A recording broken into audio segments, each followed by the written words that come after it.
Hello guys, welcome to my YouTube channels. इस video में हम बात करेंगे command line argument in Java. तो आपने बहुत सारे सुने होंगे नाम में कि कमांड लाइन आर्गुमेंट क्या होता है, कमांड क्या होता है, read value from the command line, everything. आज सबके बारे में हम डिस्कस करेंगे कि एक्चुअल में होता क्या है, और हम लोग उसके साथ एक कोड करके भी देखेंगे कैसे वैल्यू पास होता है और कैसे रीड करते हैं अपने मेन मेथड में। ठीक है, तो बने रहिए मेरे साथ। अगर आपने मेरा प्रीवियस वीडियो नहीं देखा है तो प्लीज़ जाकर के उसे देखें और उसे समझे। बहुत सारे टॉपिक हमने कवर कर चुके हैं। ओके, तो सबसे हम लोग पहले बात करते हैं कि कमांड लाइन आर्गुमेंट होता क्या है। देखो, कमांड मतलब कि जो कंट्रोल आर आप डालते हो और ये ओपन करते हो, इसको बोलते हैं कमांड। और यहां से कोई वैल्यू को पास करना अपने जावा कोड में, उसको बोलते हैं समथिंग कॉल्ड आर्गुमेंट, कोई वैल्यू। तो देखो, जैसे कि कमांड लाइन आर्गुमेंट होता है तो उसमें होता है कोई वैल्यू को पास करना और उसे रीड कर लेना। फॉर एग्जाम्पल्स, अगर हम बात करें तो क्लास हमारे पास है command. Command command data, like ये मेरा क्लास नेम है कमांड डेटा। फॉर एग्जाम्पल, इस क्लास में एक मेन मेथड है public statics void main string ARGS। एक इनबिल्ड मेथड है। और आप ऐसे भी पूछ सकते हो मुझे क्वेश्चन कमेंट में कि ये बताओ कि ये मेन मेथड ही क्यों, और इसी मेथड के आर्गुमेंट ऐसे क्यों डेटा को रीड कर सकते हैं। देखो, ये है एक स्ट्रिंग एरे। इसको क्या बोलते हैं कि स्ट्रिंग क्लास है, उसका जो रिफरेंस है ये है, और ये है एरे। ये क्या है? String array. उस एरे में हम लोग कमांड से, जानते हो इसका ये क्यों बनाया गया था? इसलिए कि अगर यूजर कोई फाइल का नाम या कोई भी डेटा, एक्सटर्नल जो डेटा हो, जो आई थिंक जब मेरा प्रोग्राम स्टार्ट हो रहा है उस समय में मुझे कुछ डेटा को फिल करना हो या उसके थ्रू एक्टिव करवाना हो, तो हम लोग कमांड लाइन आर्गुमेंट का यूज करते थे। ठीक है, तो हम लोग वन बाय वन करके इसको देखेंगे कि फॉर एग्जांपल ये कैसे वर्क करता है। ठीक है, तो सबसे पहले हम इसको हटाते हैं और ये हो गया अपना क्लास। और इस क्लास में हम लोग वैल्यू उधर से पास करेंगे और यहाँ पे रिसीव करके उसे प्रिंट कराएंगे।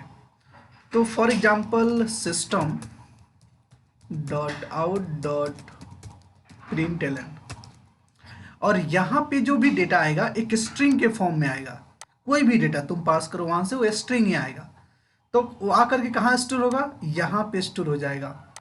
फॉर एग्जाम्पल्स वहाँ से 1 2 3 4 5 कितना डेटा, मान लो हमको दो ही डेटा वहाँ से सेंड करना है आर्गुमेंट से। तो हम लोग क्या करेंगे, यहाँ पे दो वैल्यू यानी कि ARGS जो एरे है इसका दो इंडेक्स कवर करेगा वो। फॉर एग्जाम्पल्स, अगर ARGS ऑफ जीरो को हम प्रिंट कराएं, क्योंकि एरे इंडेक्सिंग कहाँ से स्टार्ट होता है? जीरो से। और उसके बाद हम लोग एक थोड़ा सा स्पेस देंगे प्लस, या I think all are okay, no problem, space and plus ARGS। अब बात कर सकते हो या एक और काम कर सकते हो, ARGS सेमीकलन। तो मान लो कि हमारे पास कुछ दो डेटा आने वाले हैं, मुझे मालूम है। तो अपने प्रोग्राम में मैंने इसे कोड कर लिया कि हाँ, वो जो डेटा आएगा कमांड लाइन आर्गुमेंट से आएगा, तो स्ट्रिंग टाइप का आएगा। तो 0 और 1 इंडेक्स नंबर पे हम उसे स्टोर कर लेंगे।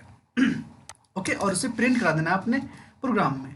ठीक है, तो सबसे पहले हम क्या करते हैं, इसे कॉपी करते हैं इस क्लास को और save as dot Java save करते हैं। और इसे रन करने के लिए हम ओपन करते हैं अपने फाइल को, यहाँ पे CMD क्लिक करेंगे।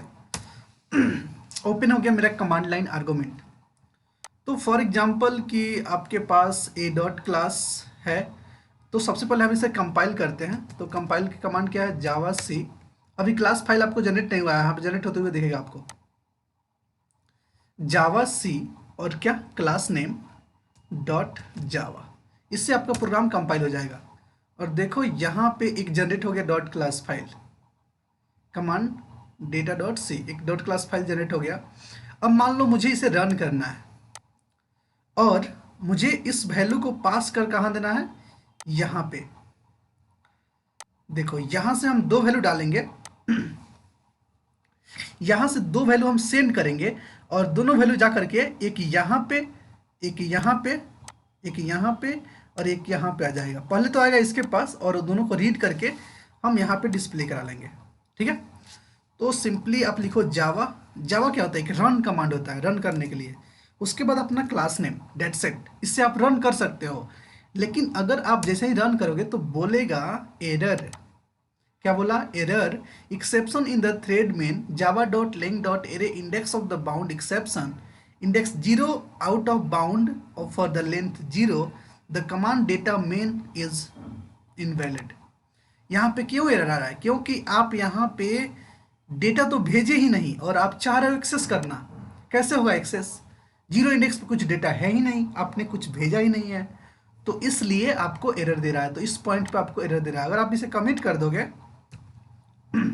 कमिट कर दिया मैंने, और सिंपली यहाँ पे आओ, फिर से कंपाइल करो, कंपाइल सक्सेसफुली, आप रन करोगे तो अब इंडेक्स नंबर 0 पे नहीं 1 पे दे रहा है कि यहाँ पे आपने आउट ऑफ बाउंड करा दिया, array index out of the bound exception. ठीक है, तो मैं फिलहाल क्या करता हूँ कि मैं अपने कमिट को हटा देता हूँ और हम एक्चुअल वैल्यू पास करते हैं। अब की बार दो वैल्यू पास करते हैं, जैसे कि जावा सी कमांड डेटा डॉट जावा। तो कंपाइल कर लेते हैं पहले और रन करेंगे। कुछ वैल्यू पास नहीं किए, अब की बार जब रन करेंगे तो यहाँ पे पास करेंगे प्रिंस और अजय। यहाँ पे दो कीवर्ड है, प्रिंस और अजय। तो प्रिंस कहाँ पे जाएगा, प्रिंस जाएगा इंडेक्स नंबर 0 पे और अजय जाएगा इंडेक्स नंबर 1 पे, और वहाँ से उस डेटा को प्रिंट कर दिया जाएगा। तो देखो यहाँ पे प्रिंस और अजय प्रिंट हो गया। ठीक है, अगर आप इससे एक्स्ट्रा वैल्यू देते हो, मान लो कि आपने एक और वैल्यू दे दिया सोनू, तो आपको दो ही वैल्यू उठा करके प्रिंट करेगा, क्योंकि आपने थर्ड वैल्यू तो दिया ही नहीं है, लेकिन कोई एरर नहीं मिलेगा आपको। अगर आप ऐसे करते हो कि आप एक ही वैल्यू देते हो और इंटर डालते हो, तो command line argument index number 1, तो आप जितना बोले हो देने के लिए, फॉर एग्जांपल यहाँ पे आप जितना रीड कर रहे हो उतना कंपल्सरी है कि आपको देना पड़ेगा। अगर आप उससे ज़्यादा देते हो तो उसको इग्नोर कर देगा और आगे बढ़ जाएगा। फॉर एग्जांपल, तो जितने वैल्यू आ रहे थे सभी स्ट्रिंग टाइप वैल्यू आ रहे थे। मान लो मुझे वहाँ से दो नंबर ऐसा सेंड हुआ जिसे मुझे ऐड करना है। क्या करना है, ऐड करना है। ऐड करना मतलब ए, आप कह सकते हो कि ऐड करना मतलब अगर आप समझो तो हम कह सकते हैं कि आपके पास दो नंबर मिलेगा, इंट ए, और उस इंट ए में आपको वैल्यू को स्टोर करना है, और इंट बी, और उन दोनों वैल्यू को यहाँ पे प्रिंट कर देना है, ए प्लस बी, दैट्स इट। तो यहाँ पे जो भी वैल्यू आ रहा है किस फॉर्मेट में आ रहा है, स्ट्रिंग फॉर्मेट में आ रहा है। तो मुझे क्या करना पड़ेगा, स्ट्रिंग डेटा को कन्वर्ट करना पड़ेगा किसमें, इंटीजर में। तो हमारे पास एक क्लास है integer, wrapper class, integer dot parse INT, उसके पास एक मेथड है। उस मेथड में हम लोग क्या करेंगे, ये जो हमारे पास ARGS ऑफ 0 है उसको यहाँ पे पुट कर देंगे, ARGS ऑफ 0। तो मुझे फर्स्ट डेटा को रीड करके यहाँ से ARGS ऑफ 0 में जो कुछ भी आप सेंड करोगे उसे इंटीजर में कन्वर्ट करके ए में स्टोर कर देगा। ओके, उसी तरह से हम इसको कॉपी करते हैं और बी के लिए यूज कर लेते हैं।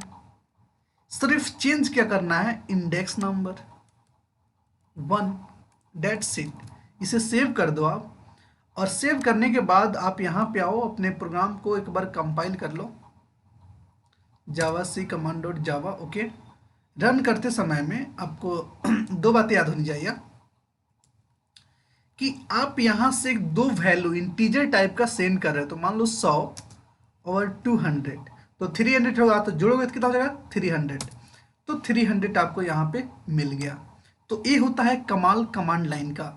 अगर आप ऐसे सेंड करते हो जो डेटा कन्वर्ट नहीं हो सकता इंटीजर में, लाइक प्रिंस एंड 200, तो ये क्या होगा, ये बोलेगा नंबर फॉर्मेट एक्सेप्शन, क्योंकि प्रिंस को कन्वर्ट नहीं किया जा सकता है इंटीजर वैल्यू में।